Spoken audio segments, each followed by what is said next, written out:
नमस्कार. संपूर्ण राज्याचे लक्ष पावसाकडे लागलेले असताना एल निनोची सुरुवात झाल्याची अधिकृत घोषणा अमेरिकेच्या वैज्ञानिकांनी केली आहे आणि त्याचप्रमाणे हवामानात तीव्र बदलाचा वैज्ञानिकांनी इशारा देखील दिलेला आहे. जागतिक तापमानवाढीसाठी कारणीभूत असलेल्या पॅसिफिक महासागरातील एल निनोला सुरुवात झाल्याची अधिकृत घोषणा अमेरिकेच्या संशोधकांनी केली आहे. यामुळे हवामानात तीव्र बदल जाणवतील असा इशारा देखील वैज्ञानिकांनी दिला आहे. उष्णकटिबंधीय प्रशांत महासागरात एल निनोची परिस्थिती निर्माण झाली आहे. गेल्या काही महिन्यात समुद्रपृष्ठ तापमानात लक्षणीय वाढ झाली आहे असे अमेरिकेच्या NOAA या संस्थेने म्हटले आहे.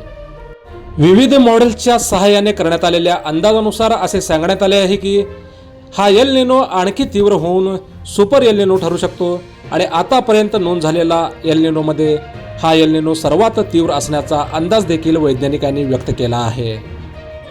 2027 हे आतापर्यंतचे सर्वाधिक उष्ण वर्ष असण्याचा अंदाज देखील वैज्ञानिकांनी वर्तवला आहे.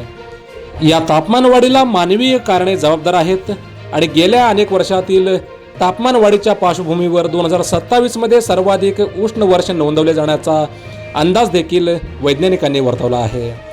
याचाच परिणाम हवामानाच्या संतुलनावर होण्याची शक्यता देखील वर्तवण्यात आली आहे. परिणामी 2027 या वर्षात अन्न पुरवठा आणि अर्थव्यवस्था प्रभावित होण्याची शक्यता देखील वैज्ञानिकांनी वर्तवला आहे. मध्य आणि उष्णकटिबंधीय पॅसिफिक महासागरातील समुद्रपृष्ठ तापमान आता सरासरीपेक्षा 0.5 अंश सेल्सिअसने जास्त झाले आहे. अमेरिकन शास्त्रज्ञ एल निनोची व्याख्या करण्यासाठी याच मर्यादेचा वापर करत आहेत.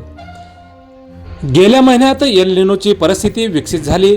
मध्य ते पूर्व विषुववृत्तीय पॅसिफिक महासागरात समुद्रपृष्ठ तापमान सरासरीपेक्षा जास्त असल्याचे दिसून आले आहे. NOAA या विषुववृत्तीय पॅसिफिकावरील वाऱ्यांच्या दिशेतही बदल होऊ लागल्याचे निरीक्षण नोंदवले आहे. यावरून वातावरण आता उबदार झालेल्या महासागराला प्रतिसाद देत असल्याचेही दिसते. म्हणजेच केवळ समुद्राचे तापमान वाढत नसून त्याचा परिणाम वातावरणावरही होऊ लागला आहे असं संशोधकांनी म्हटलं आहे. या एल निनोमुळे 2027 हे वर्ष अतिउष्णतेचा असणार हे वैज्ञानिकांनी स्पष्ट केलं आहे. आपण पाहत आहात हॅलो सोलापूर न्यूज. धन्यवाद.